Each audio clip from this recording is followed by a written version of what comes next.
আসসালামু আলাইকুম। SR electric auto সার্ভিসের পক্ষ থেকে জানাই স্বাগতম। তো বন্ধুরা, আজকে কী নিয়ে কথা বলবো অবশ্যই আমার ভিডিওর থাম্বনেলটি দেখেই বুঝতে পেরেছেন।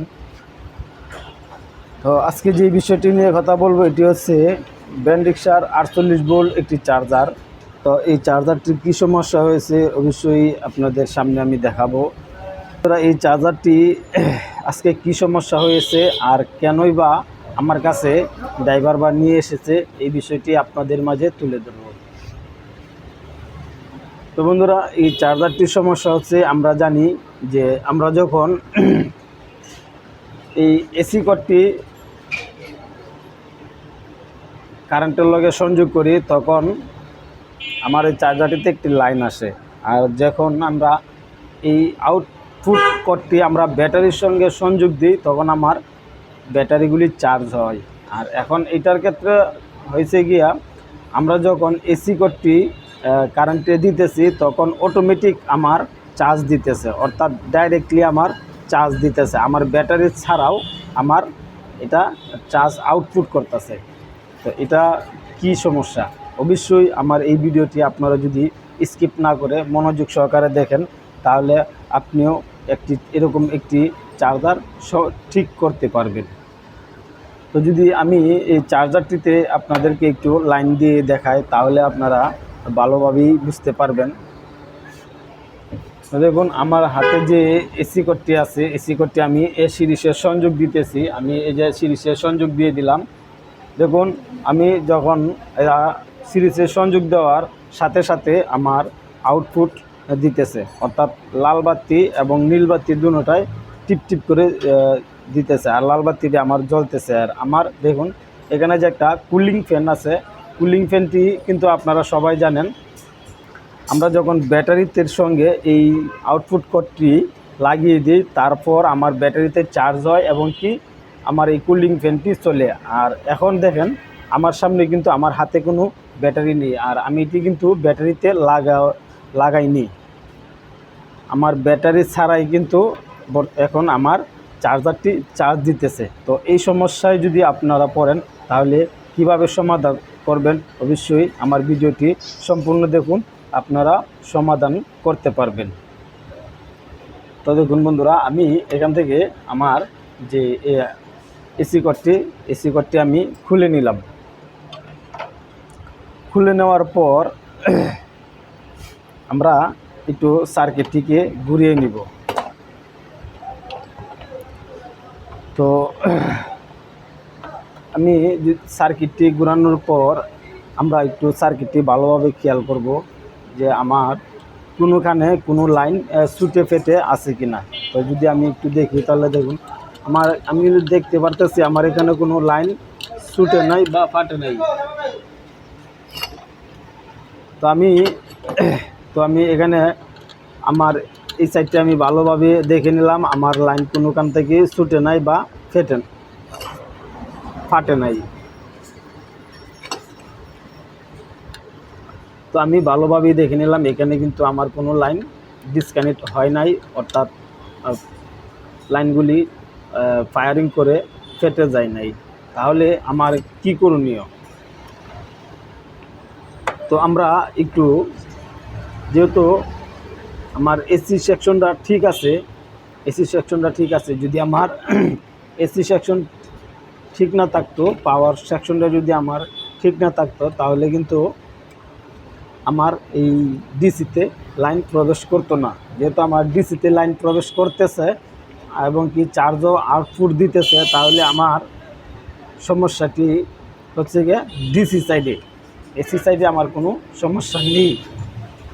এই ক্ষেত্রে আমরা এসি সাইডে কোনো কাজ করব না, এই সাইডে আমরা সম্পূর্ণ কাজটি ডিসি সাইডে করব। তো যদি আমি একটু আপনাদেরকে দেখাই, এখানে আমার এখানে একটি ডায়োড রয়েছে, এখানে আমার রেজিস্টার রয়েছে, এখানেও আমার রেজিস্টার রয়েছে। তো আমরা যদি এই সার্কিটটি একটু ভালোভাবে ফলো করি তাহলে দেখুন এখানে যে আমার একটি ট্রানজিস্টর আছে, এই দেখুন এখানে একটা ট্রানজিস্টর আছে, ট্রানজিস্টরের পাশে এখানে ছোট্ট একটা রেজিস্টার আছে। আমার এই ছোট্ট একটা রেজিস্টার, এই রেজিস্টারটা কিন্তু পুড়ে গিয়েছে। এই রেজিস্টারটা পুড়ে গিয়েছে, সমস্যার কারণে আমার এই সমস্যাটি হইতেছে। তো দেখুন, যেহেতু আমার চার্জ ডাইরেক্ট দিতেছে এবং পাকা কুলিং ফ্যান দিয়েও ডাইরেক্ট ঘুরতেছে। তো দেখুন, আমার এখানে কুলিং ফ্যানের একটা ট্রানজিস্টর আছে। আমরা কুলিং ফ্যানের যে ট্রানজিস্টরটি আছে, আমরা কুলিং ফ্যানের এই ট্রানজিস্টরটি একটু মেপে নিব। দেখুন, আমার কুলিং ফ্যানের ট্রানজিস্টরটি ঠিক আছে। তো এখানে যে দুটি রেজিস্টার দেওয়া হয়েছে, এই দুটি রেজিস্টার যদি আপনি একটু ভালোভাবে ফলো করুন, এই রেজিস্টারগুলি দিয়ে কি করা হয়েছে। তো দেখুন, এই রেজিস্টার দিয়ে এখান থেকে এখানে দুটি রেজিস্টার দিয়ে 48 ভোল্ট যেই গ্রাউন্ডটি আছে, অর্থাৎ 48 ভোল্ট যে মাইনাসটি আছে, 48 ভোল্ট মাইনাসটি এখানে পার করে দেওয়া হয়েছে। তো আমরা এই রেজিস্টারগুলি একটু মাপ দিয়ে দেখব আমাদের এই রেজিস্টারগুলি ঠিক আছে কি না। যেহেতু আমার 48 ভোল্ট মাইনাসটি এখানে পার করা হয়েছে, তো আমরা এই রেজিস্টারগুলি আগে মাপ দিব। তো দেখুন, আমি এইটা এখানে রেজিস্টারগুলি মাপ দিতেছি। তো দেখুন, আমার রেজিস্টারে কোনো মান সামথিং কিছু মান দিতেছে। দেখুন, এইদিকে আমার কোনো মান নেই। তো আমি এই পাশেরটা মাপ দিলাম। দেখুন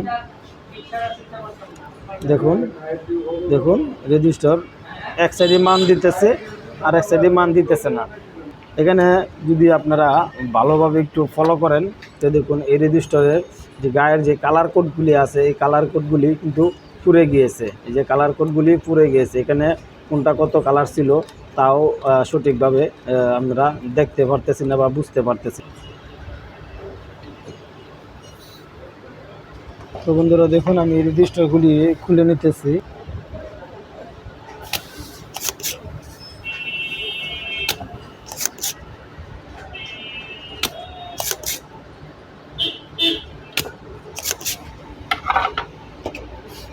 দেখুন, এই রেজিস্টারগুলি আমি খুলে নিলাম।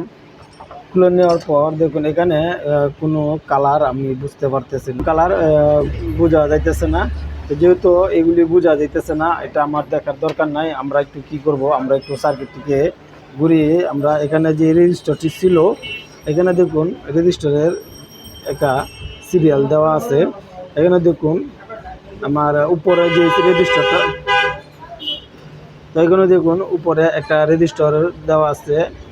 এখানে এই ঘরটার ভিতরে একটা রেজিস্টারের মান দেওয়া আছে। যেমন দেখুন, এখানে R33 দেওয়া আছে, R33 এবং দেখুন R32। তো এরকম অন্য সার্কিটের মধ্যেও কিন্তু এরকম দেওয়া থাকে। তো দেখুন, আমি যদি একটু আপনাদেরকে অন্য একটু সার্কিটে দেখাই, তো দেখুন এখানে R48, এখানে R46 এরকম মান দেওয়া থাকে। তো আপনারা একটু দেখে মিলিয়ে নেবেন। তো আমি এরকম আমি দুটি রেজিস্টার খুলে রেখেছি। তো আমরা এখন এই রেজিস্টারগুলি এখানে লাগিয়ে দেব।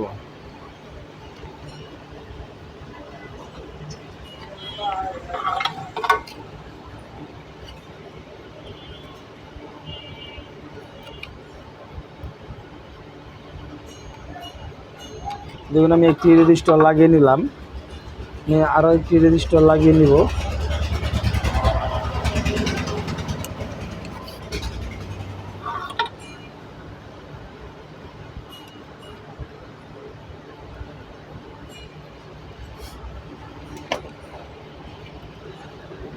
তো বন্ধুরা, দেখুন, আমি এখানে দুটি রেজিস্টার লাগিয়ে নিলাম। তো আমি এখানে রেজিস্টারগুলি লাগিয়ে নিলাম। লাগানোর পর আমরা এখন একটু চার্জারটিতে আবার লাইন দিব। লাইন দিয়ে দেখব আমার এই চার্জারের যে এসি কর্ডটি আছে, এই এসি কর্ডটি আমরা সিরিজে লাগাবো। লাগিয়ে দেখব আমাদের চার্জারটির কাজ হয়েছে কি না।